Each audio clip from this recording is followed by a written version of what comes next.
Okay, welcome back. And we're going to be attempting to wrap up Super Mario World. It looks like maybe a year and a half ago I did the first half of the game and just never quite got around to doing the second half. Haven't played it since, so yep, we're going to be jumping right back in. And I don't think we'll be going for the full, just like when we were originally running through Super Mario World. You know, the goal wasn't to get every secret, find all the exits. We're just going to be...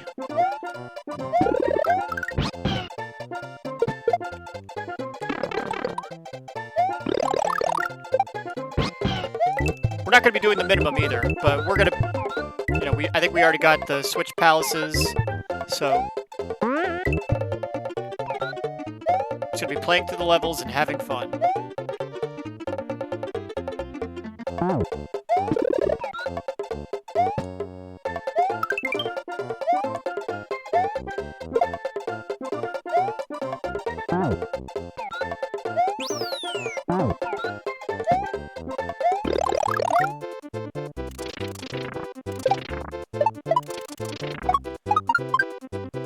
And this is kind of a treat for myself, because I just finally finished Half-Life 2.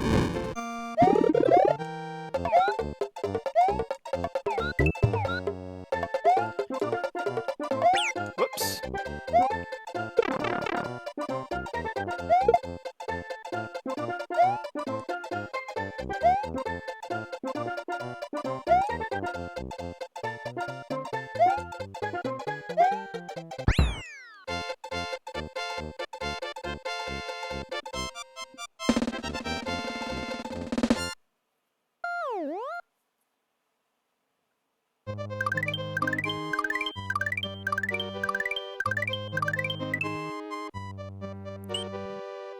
And before we attempt this, we're going to get some power-ups, because I don't feel like going into that level without any kind of power-up.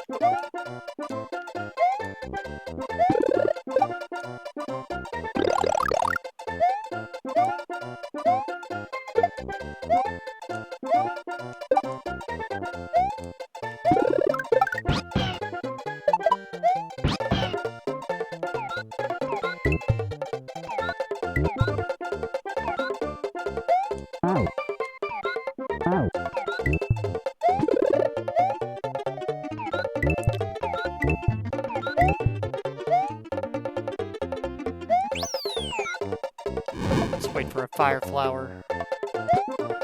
There we go.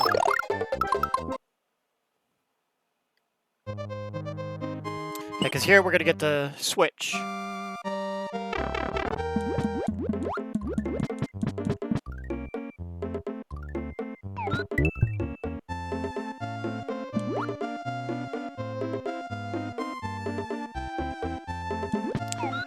And I guess it kind of goes without saying, we're not getting all the Yoshi coins either.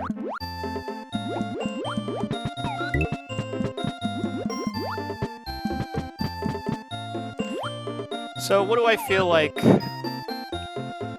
ranting about today? Well, first off, I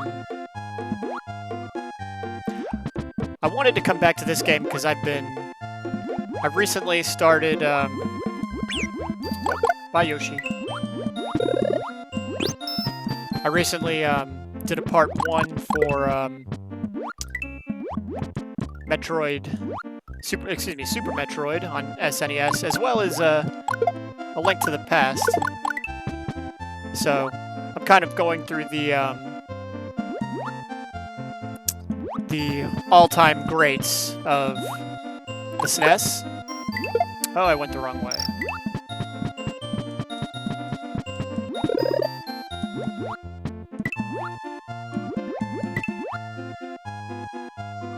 Oh well, I don't need it.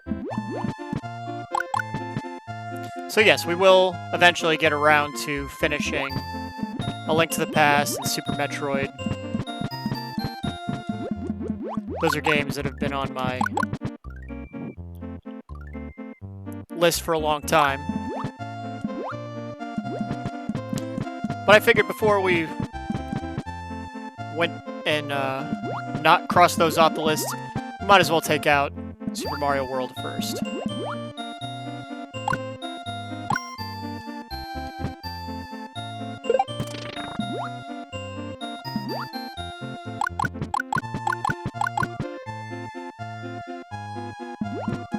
I think I passed the Blue Switch Palace, so we'll have to come back and do this level a second time. That was always the plan anyway. Oh no, it's right here. Never mind. We'll get the Switch Palace first, and then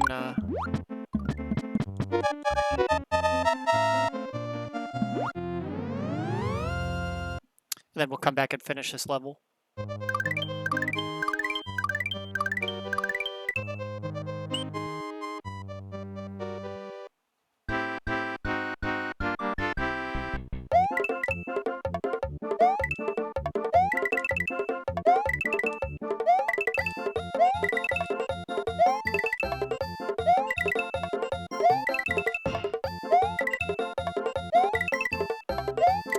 I'm sure there's a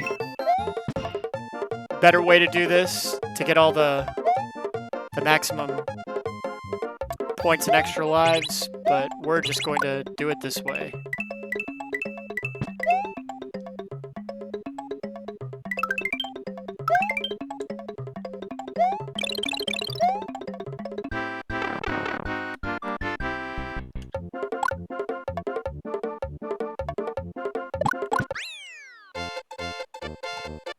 Alright, so that's the final Switch Palace.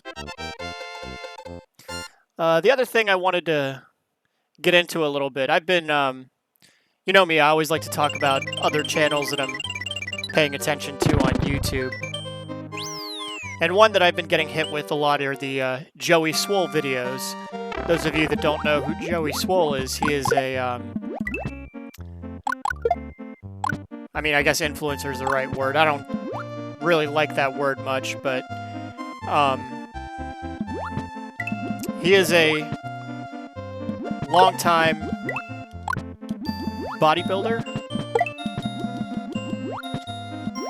and admittedly I'm not into bodybuilding, I'm a cardio guy.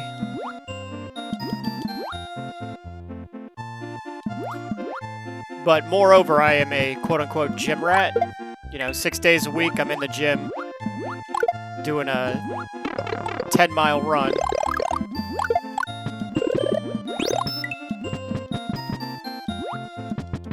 Getting ready for the Hartford Marathon.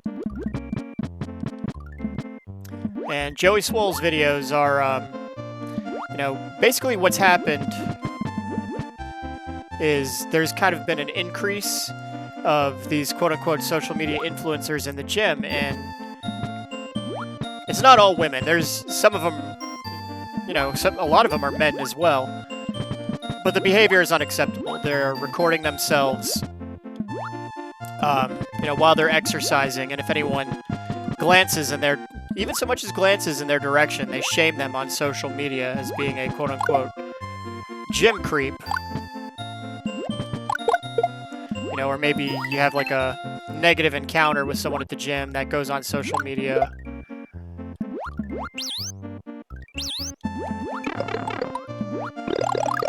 Let's see how many of these we can turn into coins. And it's really not cool, because it makes people self-conscious when they think that they're going to be in the background of someone's gym video. You know, I completely agree. I know I probably look kind of silly, you know, running on the treadmill. You know, working out doesn't look glamorous for a lot of people. You know, it doesn't, when you're lifting a lot of weight, you know, there's sweating, there's grunting. Sometimes it's not a, you know, this is coming from someone who doesn't lift at all, but I recognize, you know, there's,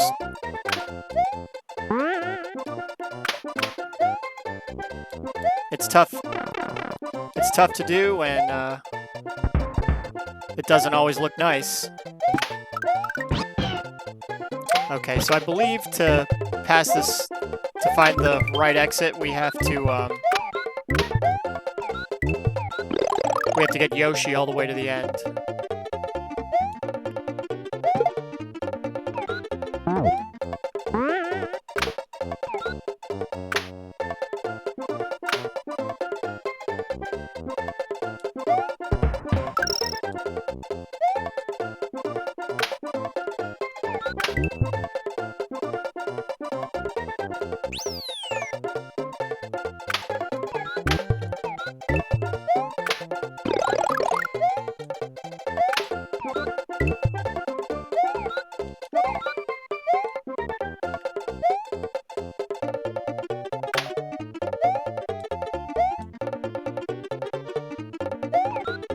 There we go.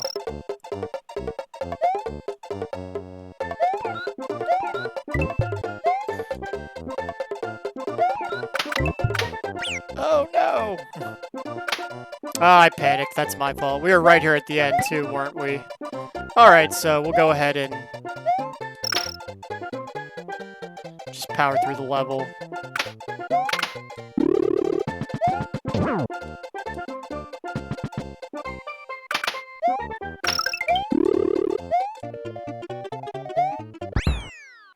Do the bonus round.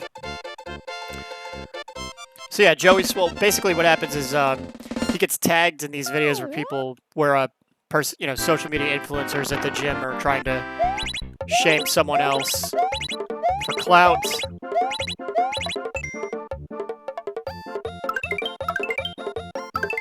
And he highlights how hypocritical it is. Especially, he always points out the irony of what makes it particularly ridiculous is that, someone is going to post this, if they get caught, if, someone's looking at them, while they're working out, and they're trying to make a big deal about it. You are posting this on the internet for, who knows how many people to see, unlimited people to see, now and forever. So what's the issue? It's clout chasing, just trying to, get likes, trying to beef up your social media presence at the expense of someone else. And it's stupid.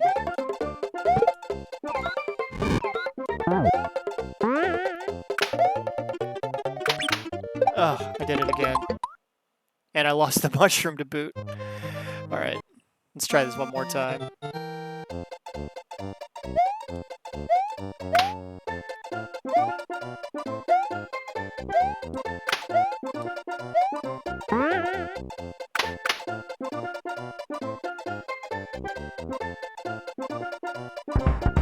Wait for Bob-omb to explode.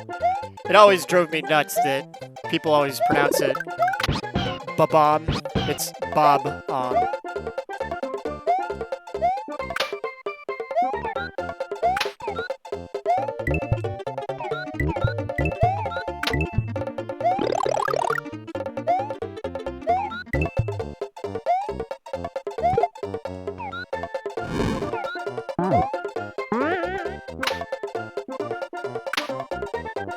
So I like Joey Swoll's content. None of his videos are long either.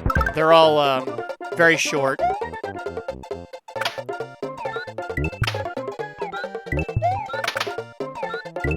Yeah, shaming someone at the gym is not cool. Anyone who's at the gym is just trying to...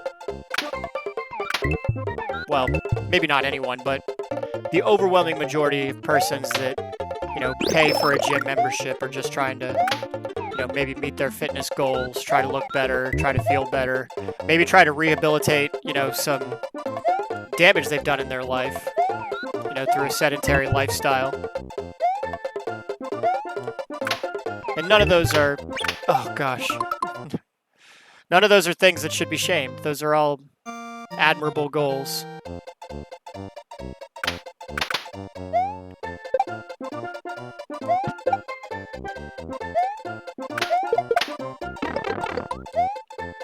I can't see it.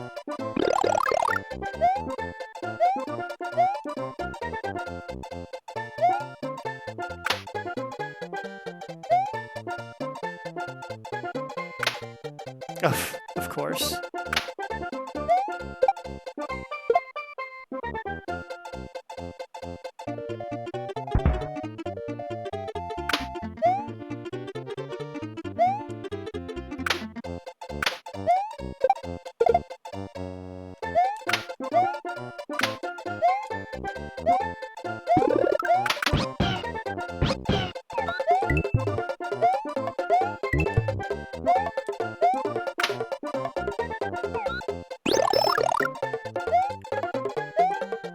I suppose one strategy here I could employ would be to clear out all the enemies between here and the exit, but that seems like overkill. I should just be able to get it in a single go. There's just a handful of these Goomba bubbles that are popping at an unpredictable time and throwing me off.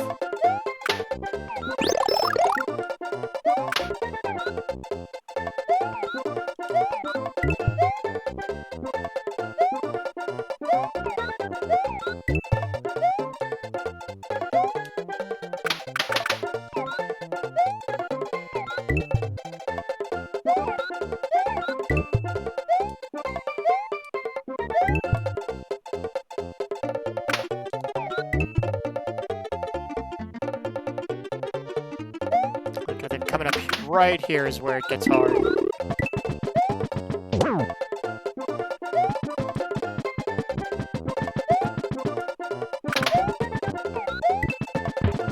There we go. Oh no, I think I went the wrong way.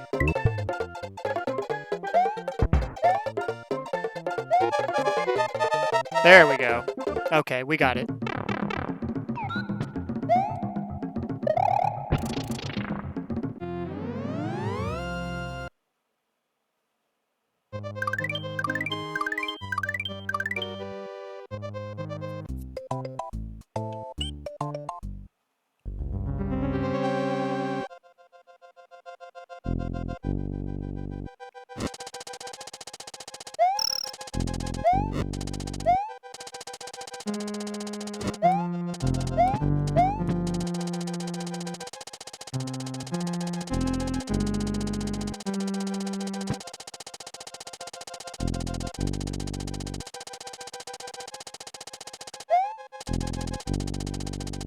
Something else that's kind of been bugging me a little bit.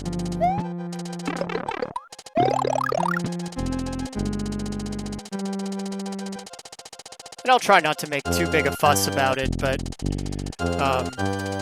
as a baseball fan, this time of year I always kind of enjoy catching a little bit of the Little League World Series. I remember back when a team from Warner Robins, Georgia won the Little League World Series. That was exciting. I think one from Cartersville won it as well. I think back-to-back years, you had a team from Georgia winning it all.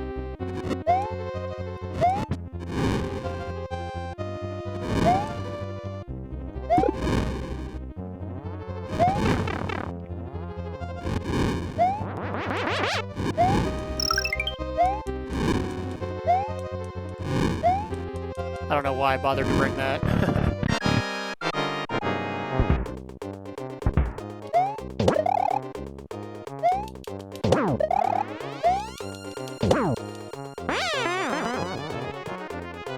But with the Little League World Series, I was watching some of the highlights the other day from one of the games.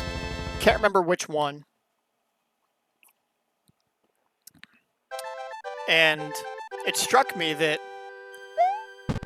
I was kind of shocked at how much showboating was going on during the game. Like, the kids were celebrating like a walk like it was a grand slam. They were celebrating, routine putouts. Second baseman, gets a ground ball, makes the throw to first for the out. And he's celebrating it like it's a home run. Like, that's a very basic, fundamental play.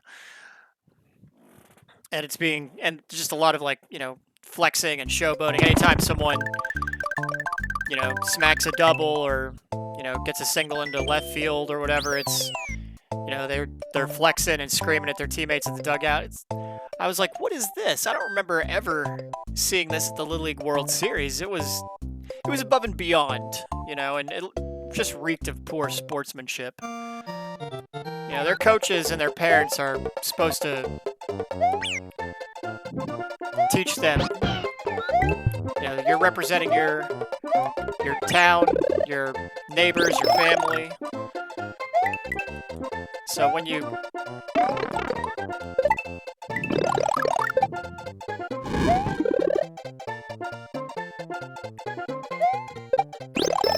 behave, so you know, when the histrionics are a little rich, it looks really bad, especially, you know, when it's just routine plays. So I was kind of shocked. And then I was watching, surprisingly, it was the first round matchup.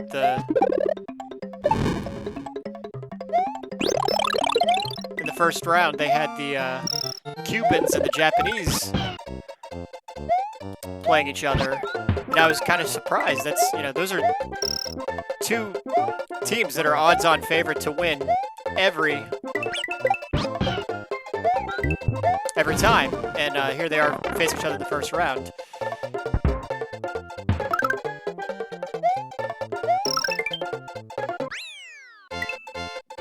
But it was a really good game. You know, both so much talent on both sides. The Japanese and the Cubans, so much fun to watch. You know, the Little Leaguers play.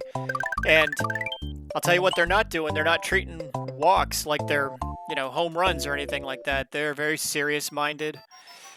Just, you know, they're making all the fundamental plays, and you know, they're not celebrating it over the top.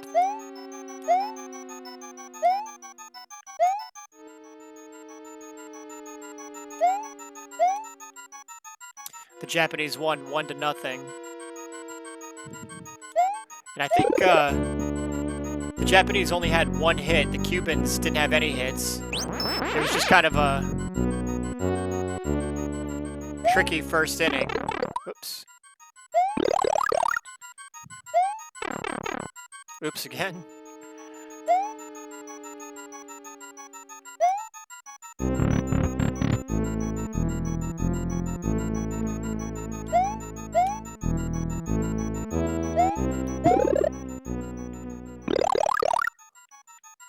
This part's kind of fun with the boo blocks.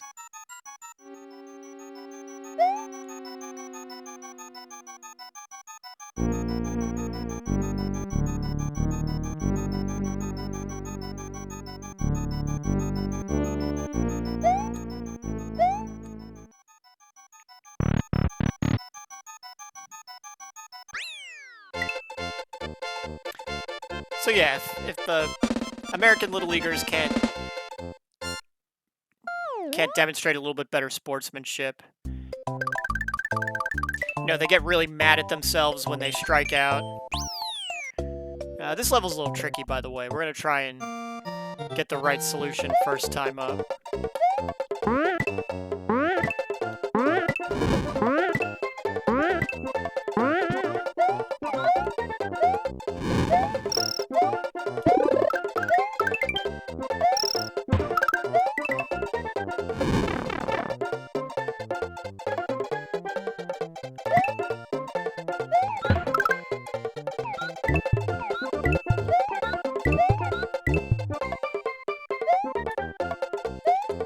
And I have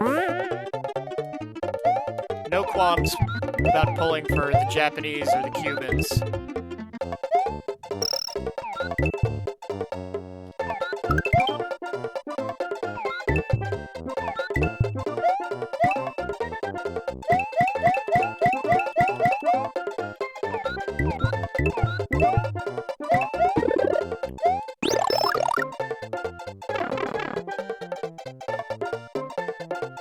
Okay, I think we got it. This is a whole bunch of mushrooms.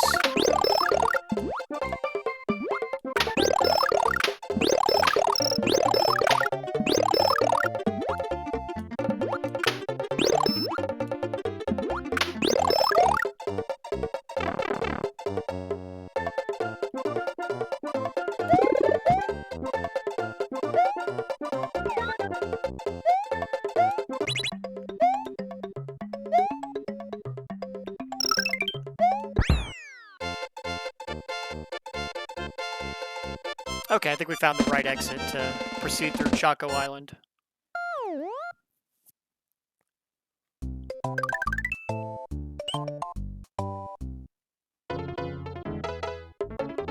And I think this one also has a hidden exit. The game getting kind of tricky here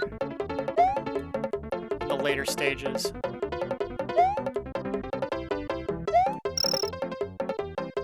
And that was it. Just, think, the American Little League boys need to conduct themselves a bit more accordingly.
Okay, and I think the solution to this one, we gotta fly.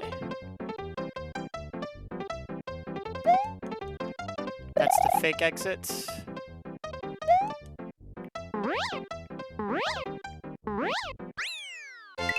And I think that's the real exit.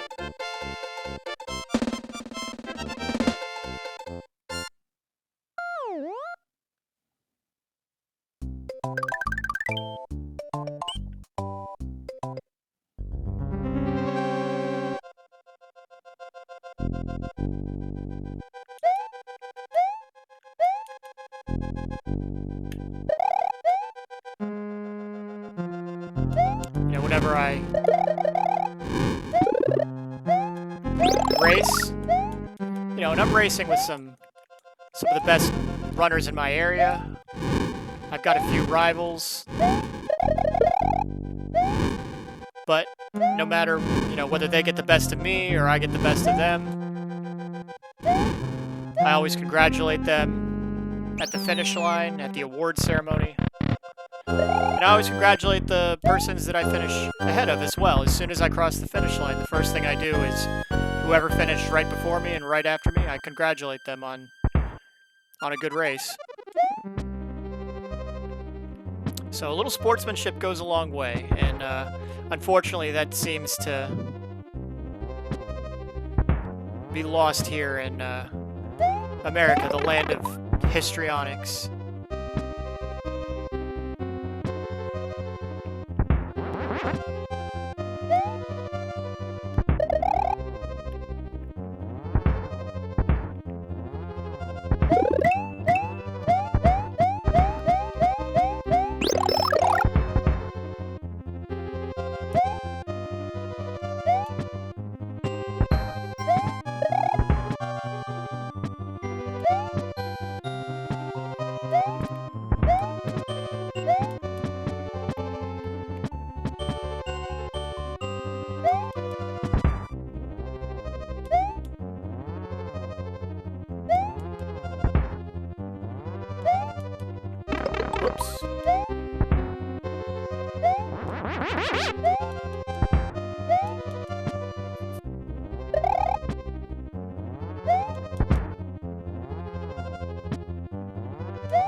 Reznor always makes me think of Trent Reznor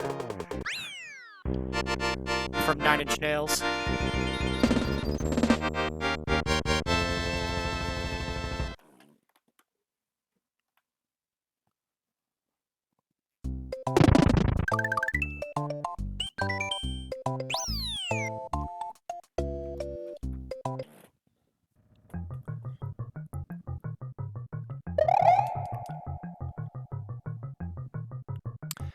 And I believe the Game Boy Advanced copy of Super Mario World actually has a, I have it, or I had it. I don't think I have it anymore. I should probably get it back. But it had a, like a screen where you could do a checklist and check and see how many stages you actually had the all of the Yoshi coins for. Dinosaur coins, Yoshi coins.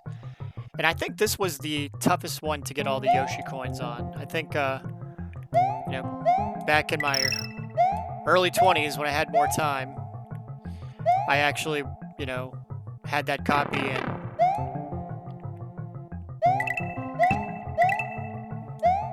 went level by level looking for all the dinosaur coins.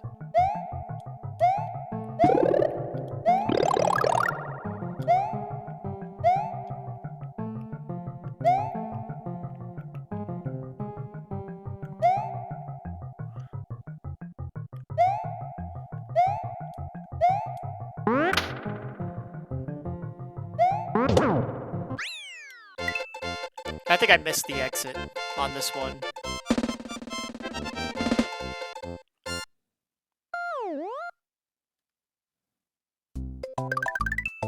Oh no, that was correct.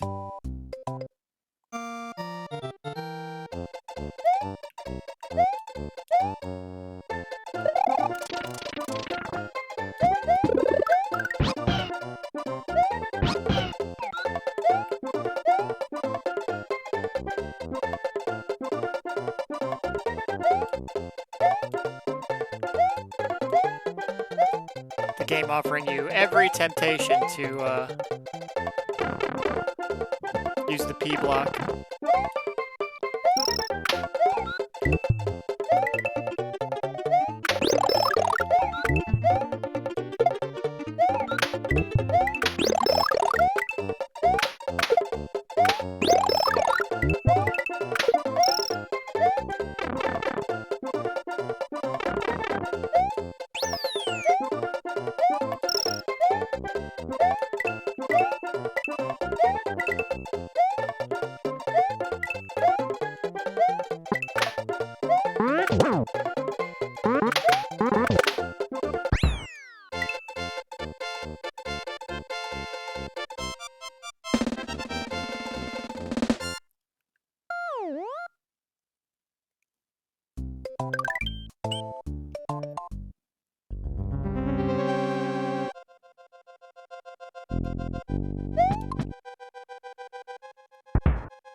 I might die on this level. This is a tough one.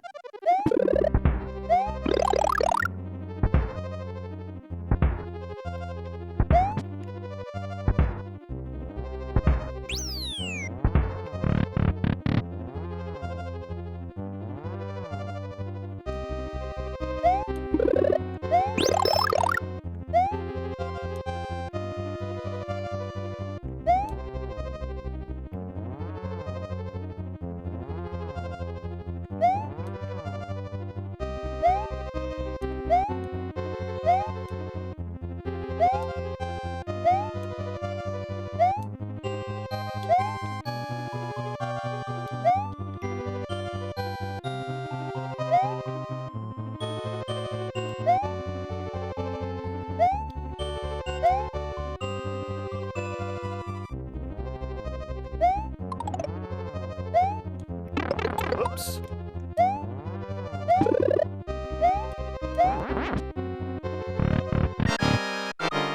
This is the hardest one, the 3 pipes.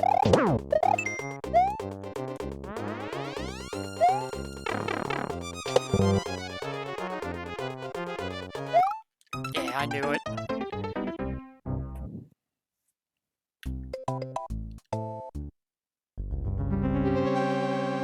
How embarrassing, losing at Wendy O's castle.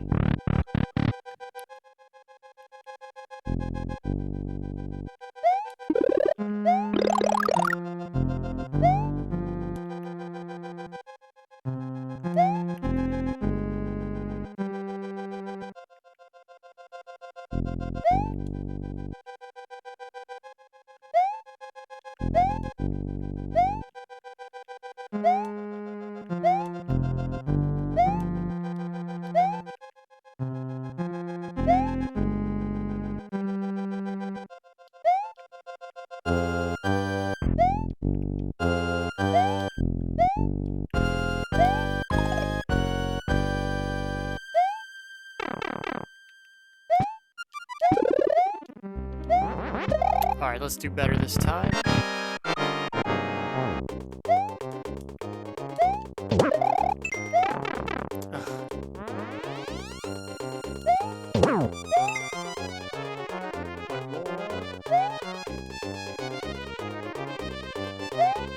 There we go.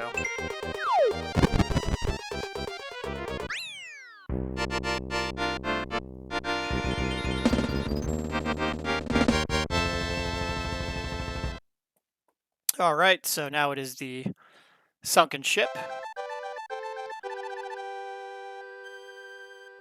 I think before we get the sunken ship, we'll get a couple power-ups, because I always take a couple hits on the sunken ship.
Okay, should be good now.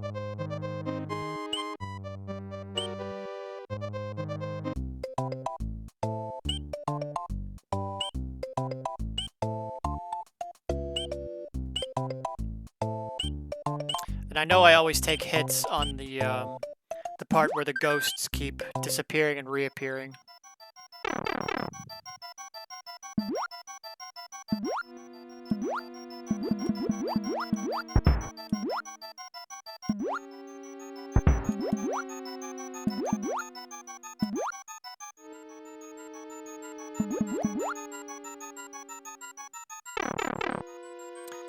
And I think I'm not sure if this stage is replayable, or is this once you beat it you can't return?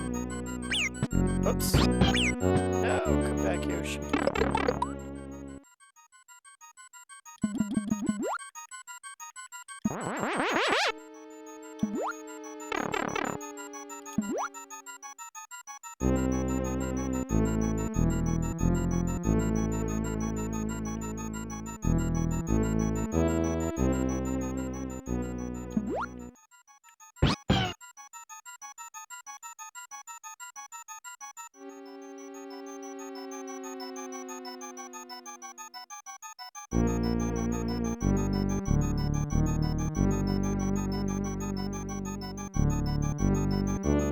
I don't know if that's a glitch or something, if Yoshi's able to walk through ghosts,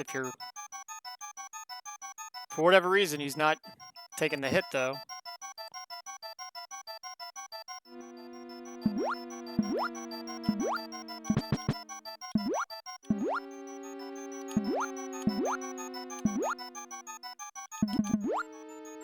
Alright, good enough for me.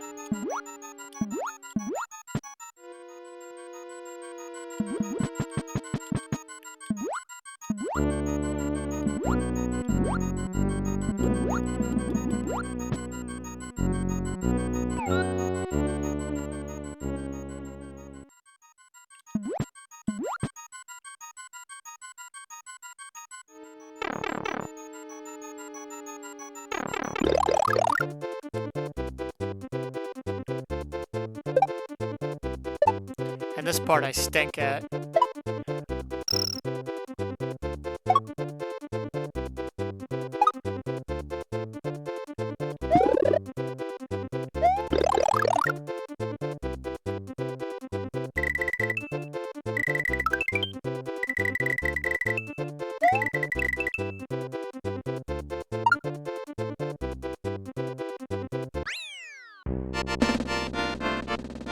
Alright, sunken ship done. That's off to Valley of Bowser.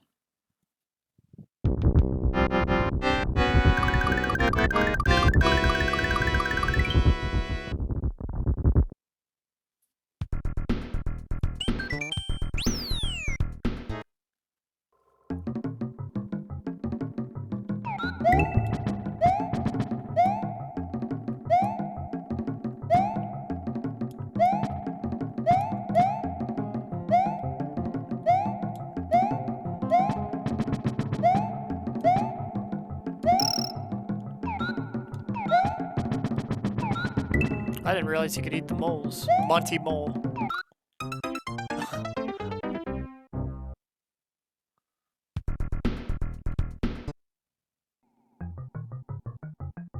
I wish I had Yoshi back. Eating Monty Mole is so satisfying.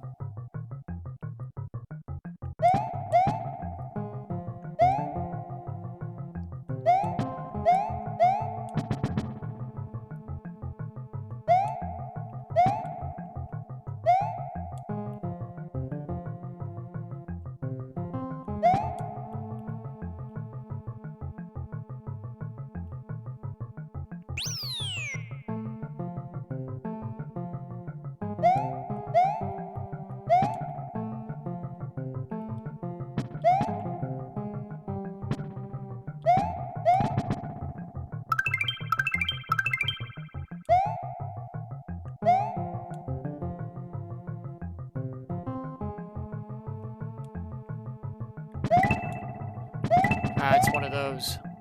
Gotta build the bridge.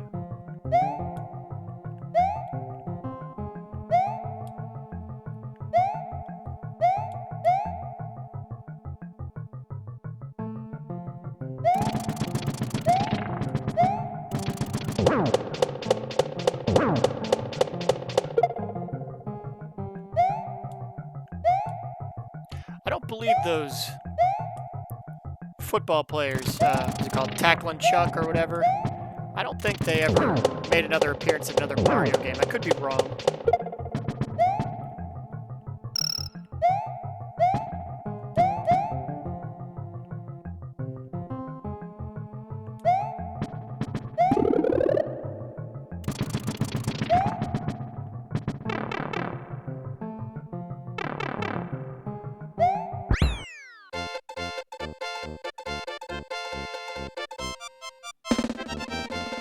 And I think we're going to break 1,000,000 points, which would be cool. I know points don't really matter in games like these, but I like to do them. Okay, and I think we will do... We'll see. If we can get it this time, then we'll do it, but if not, then we won't bother. But going for the trick that gets us to...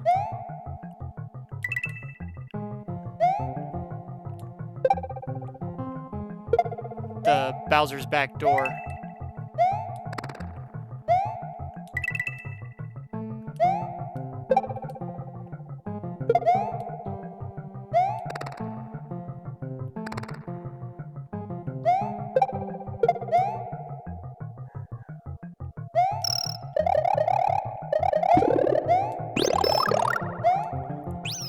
just kind of basically picking up points wherever we can. My least favorite part of the game right here.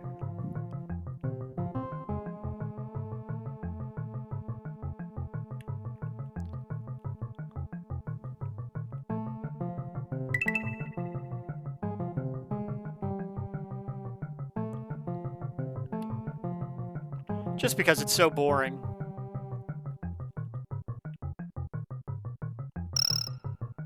Gotta do a lot of waiting. Hurry up and wait.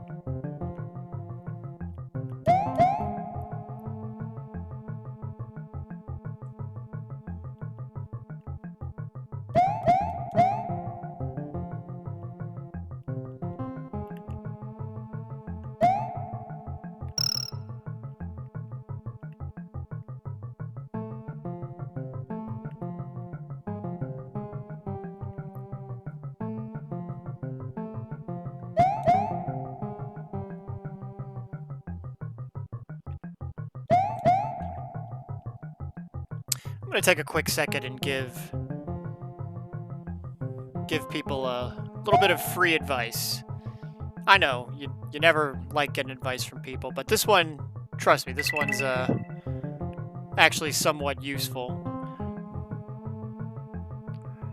If you're in the market for a house, you know, you're house shopping for a place to live, and it comes time to ask questions. You know, one thing a lot of people will say when they're selling you a house is, "Oh, it's a quiet neighborhood." Do yourself a favor and don't just take that answer at face value. Ask them, okay, you know, does your neighbor use the leaf blower a ton in the winter? Okay, if we can get this, then, oh, okay, yep, this is how you get to Bowser's back door. Kinda cheap.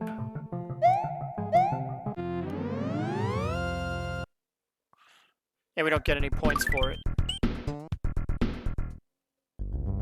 Can't remember if this fortress is difficult.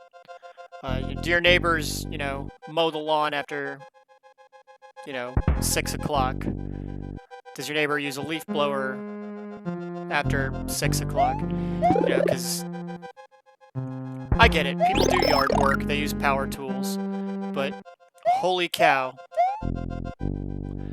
When you live next door to someone who, you know, all your neighbors are doing their lawns, you know, at ridiculous hours. You know, they use a leaf blower for 6 hours a day, every day in the autumn, instead of just raking for a half hour. It'll drive you nuts. I got one neighbor. Ah, shoot. Too slow. I got one neighbor who, chainsaws, like, all day during the summer. Drives me nuts. So, when they say it's a quiet neighborhood, don't take their word for it. Ask a ton of follow-up questions. Maybe even scout the location yourself.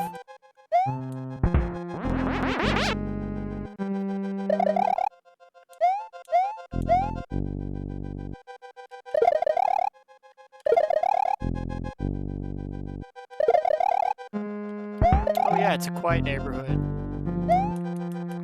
Okay.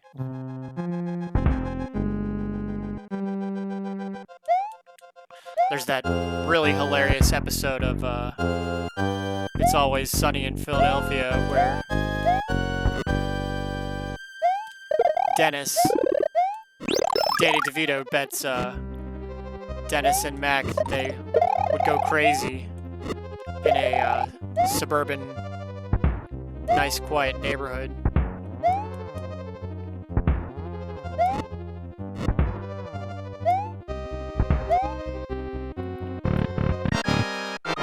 Reznor again. Reznor never gets any more difficult.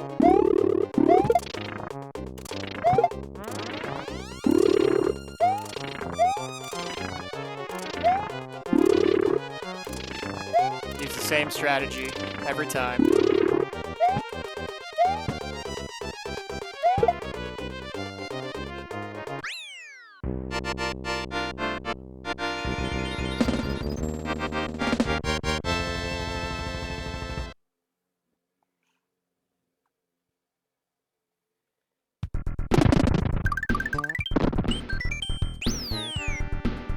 feel like I kind of cheaped this out. What do you say? Should we do the last couple levels? Ah, what the hey.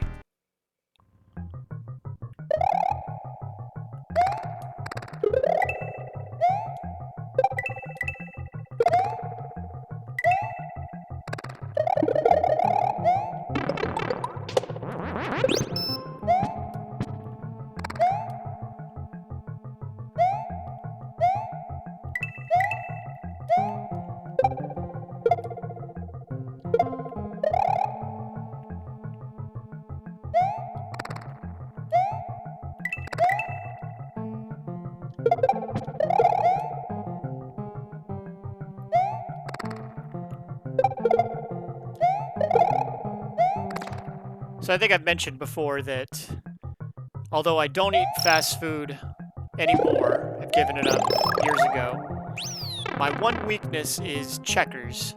Checkers, to me, is hands down absolutely the best fast food on the planet. And it used to be, when I lived in the South, you know, of course I could have it frequently, Checkers rallies. But now that I've lived in Connecticut, when I first moved to Bristol, Connecticut, the only one in the whole state was right down the road from me. We moved here to Bristol in 2012. I'm not sure when they opened that Checkers Rallies location, but it closed in mid-2013, and it was the only one in the whole state, and it bummed me out. I only ate there a handful of times before it closed. And what I will do is every once in a while I'll go to the grocery store and buy the Checkers Rallies fries that they sell frozen. And it's not the same. And I only ever and always realize it's not the same when I actually get to have Checkers Rallies fries, you know, from the actual restaurant. My wife she had to go into New York City the other day.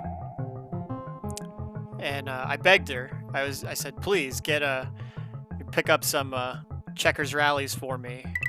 And she did. I told her, don't bother getting the fries. They'll be, you know, soggy and cold by the time you actually bring them back to me. And she brought me back the sandwich and fries. You know, it was waiting for me in the fridge after I got home from work. You know, of course, I scarfed the Big Buford. Absolutely loved it. But the fries, I didn't eat right away. I was kind of reluctant. I was like, oh, they're not going to be any good because they're cold and whatever. But sure enough, I wanted a snack later that day, so I microwaved the leftover Checkers Rallies fries. And holy cow, they taste great even a day old microwaved. They taste way better than the frozen ones that they sell. I think to get them to taste right, you probably have to fry them in oil instead of just bake them in the oven. I don't know, whatever the case. You know, there's just nothing like Checkers Rallies fries.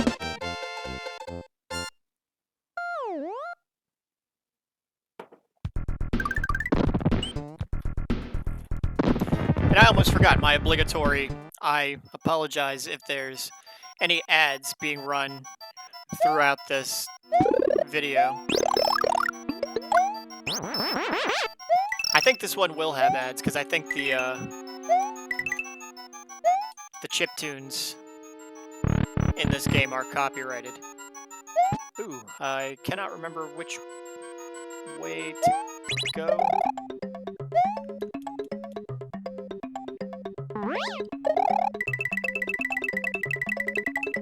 It's door number 4. That was just a lucky guess.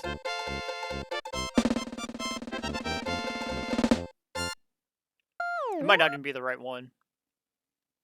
Oh, it's the right one. I think there is a secret from the ghost house that takes you straight to the castle. Straight to the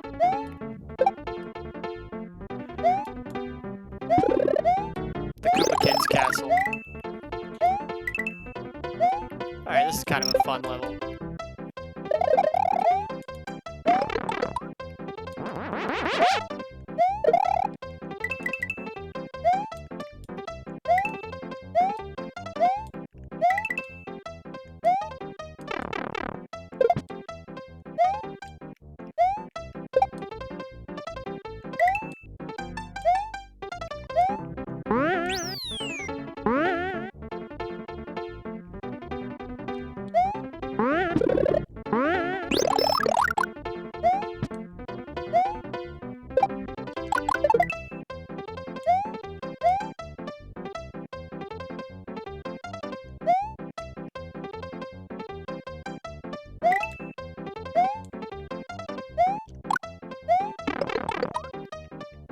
Oops.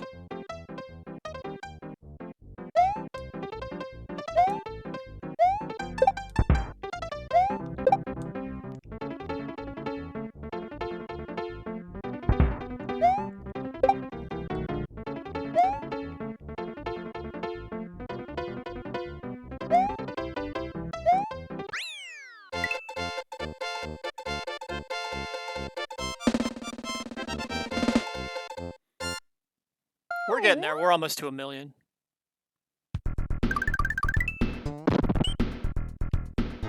And the secret exit here leads to the Star Road.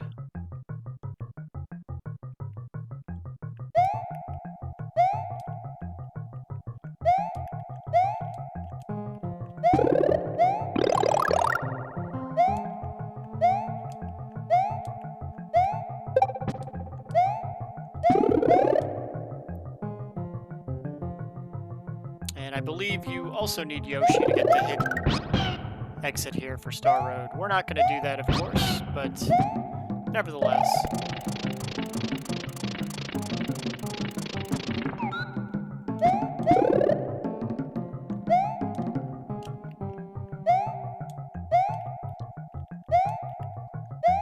And right off the bat, that's what Yoshi is useful for, that emergency double jump. Eject, push to eject in case of emergency. Sorry, Yoshi.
I don't think I've ever tried to attempt that as Small Mario, the underside.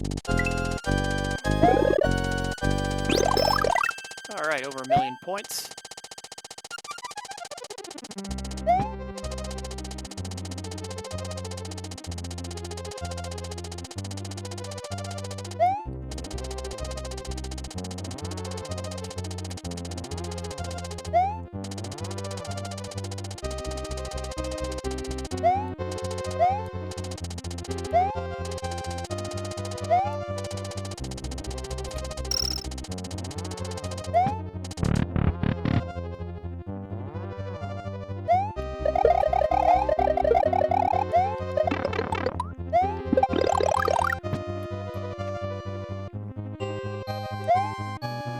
Oh, probably shouldn't have killed the Magic Koopa. I'm gonna need him.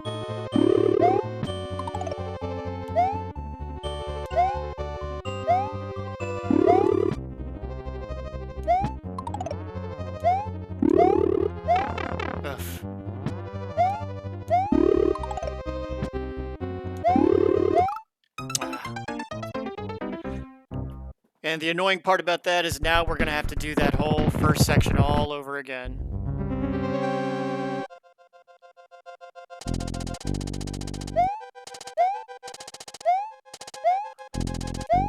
If you have the cape, you don't even have to worry about Magic Koopa, but... Oh, well, I'll tell you what, if I fail it this time, we'll get a cape.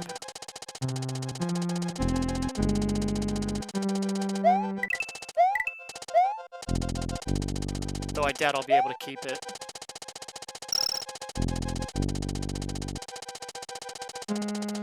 And nope, I am not going to attempt the underside.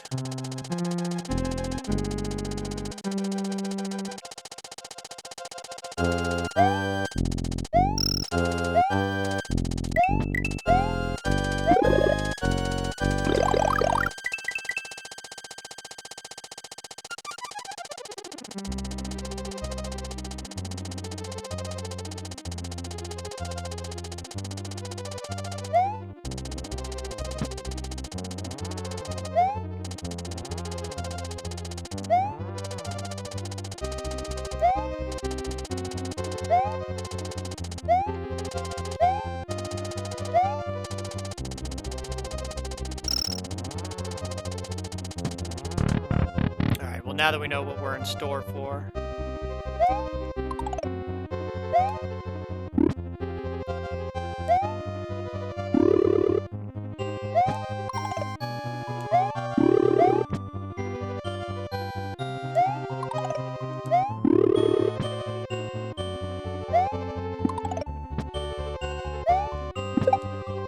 All right, well done.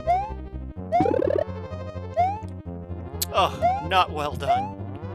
At least we took out Magic Koopa. Oh, we did it again. We made the mistake of, let's get Dry Bones off the screen.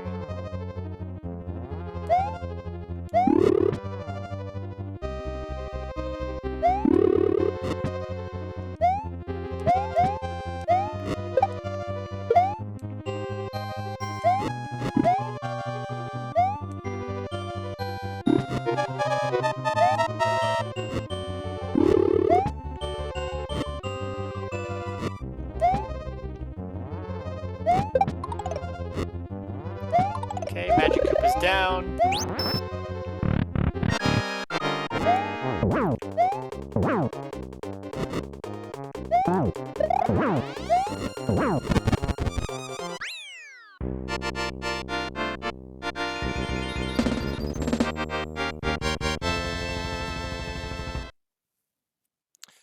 And now, finally, Bowser's Castle. So this hasn't been the smoothest. You know, a couple of deaths. One in, was this Lemmy's castle? Larry's castle. And a death in Wendy's castle.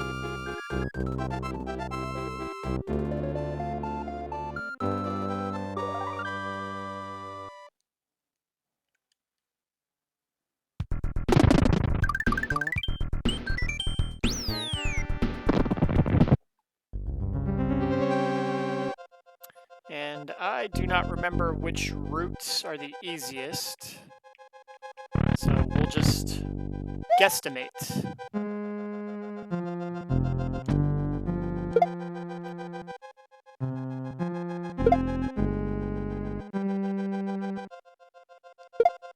Okay, that one was pretty simple.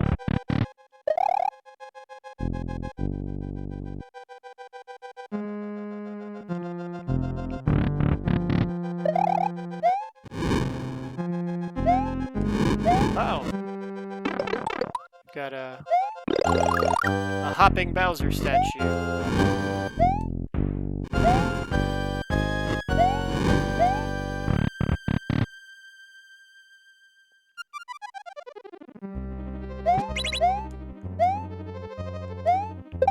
And this may be the only appearance of, I think those, is it Ninjit? The name of the enemy. They are from Super Mario Bros. 2.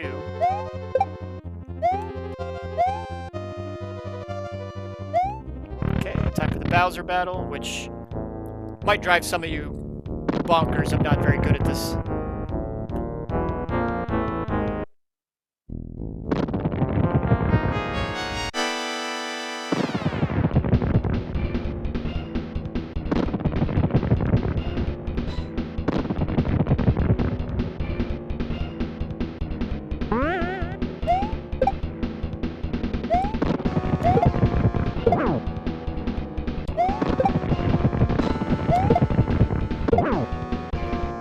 Okay, phase 1 complete.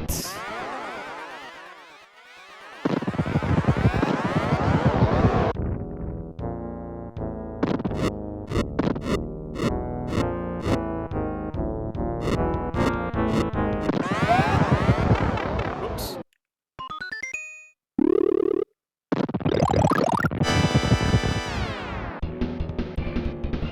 Okay, is this where he dumps the giant bowling balls out?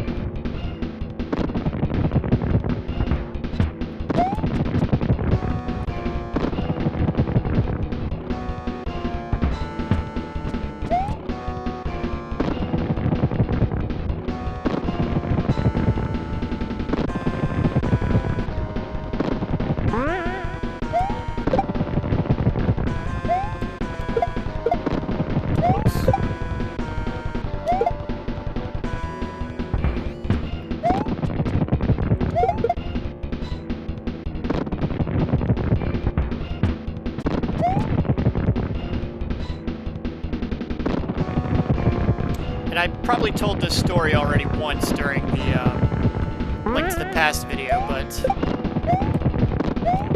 I had a friend that had the Super Nintendo with 2 controllers, and growing up, because I had the Genesis, and he had Super Mario World as the pack-in game. Loved it. Went over to his house, played it quite a few times, but then after, I think it was summer 1994, or spring 1994, after having the Genesis, I finally decided to get the Super Nintendo. My sibling and I pooled our money together. We were able to get it. I told my sibling to get the one that had,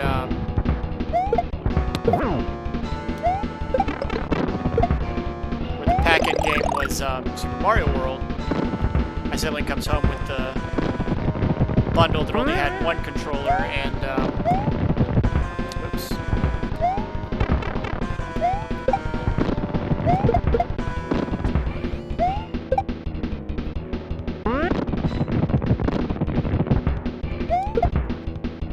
And A Link to the Past is the pack-in game. Didn't play A Link to the Past for a few months. I was so bitter. I'd never played it before, but did eventually come around and became my favorite game. Alright, so we did finally finish. Couple of lame deaths, but overall this was a pretty clean playthrough.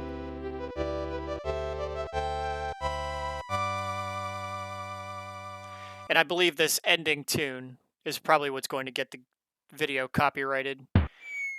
So I apologize for the ad that YouTube is running without my permission.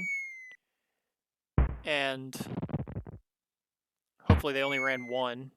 Whatever the product was, don't buy it. This is a hobby channel. I don't know why they insist on running ads.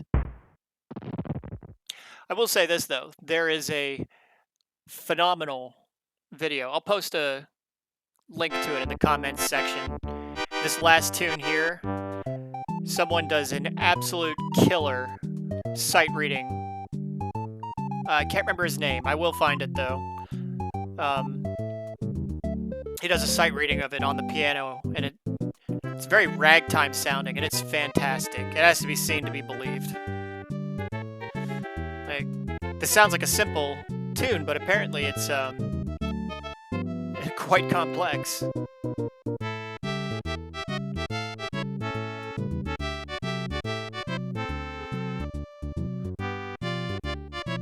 And man, doesn't this game just take you back? It's like 1992 all over again when you play this.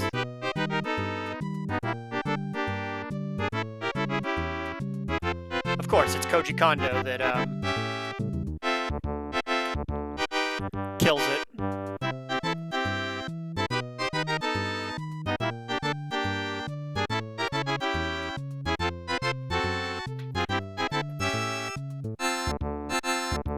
actually going to look up on my phone.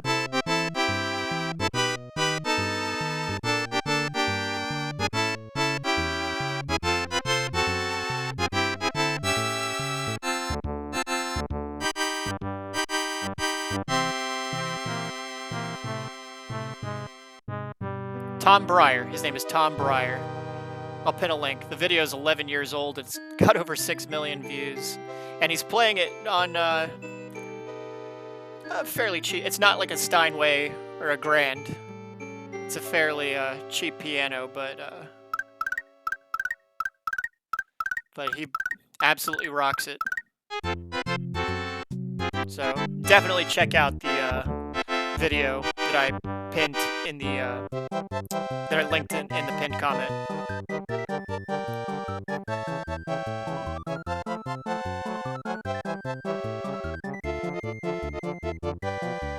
Charge and Chuck, that was the name of the football player.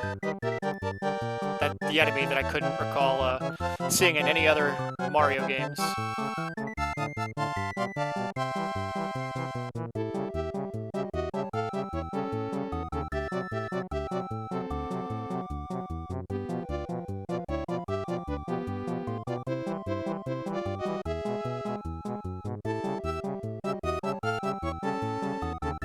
And if you played this game as a kid, you know, you probably remember the very first time you beat it and how good it made you feel. Blarg, that's another, I think Blarg has been in a couple other games, some of the newer Super Mario Brothers games on the Wii or whatever. They're not even newer anymore.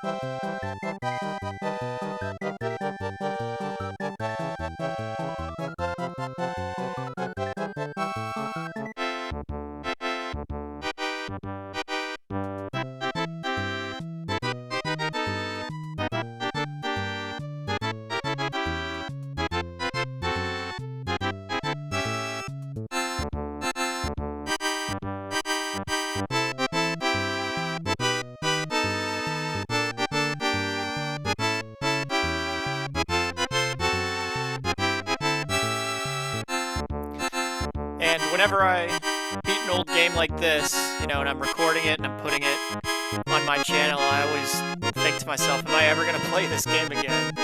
You know, this is a game that I've played and beaten several times in my life, and it's brought me a lot of happy memories as a kid. But I'm older now, and I have less time for these things, and I'm glad it's on the internet, and it's like I have no reason to play it ever again. It's kind of a sad feeling every time I do it.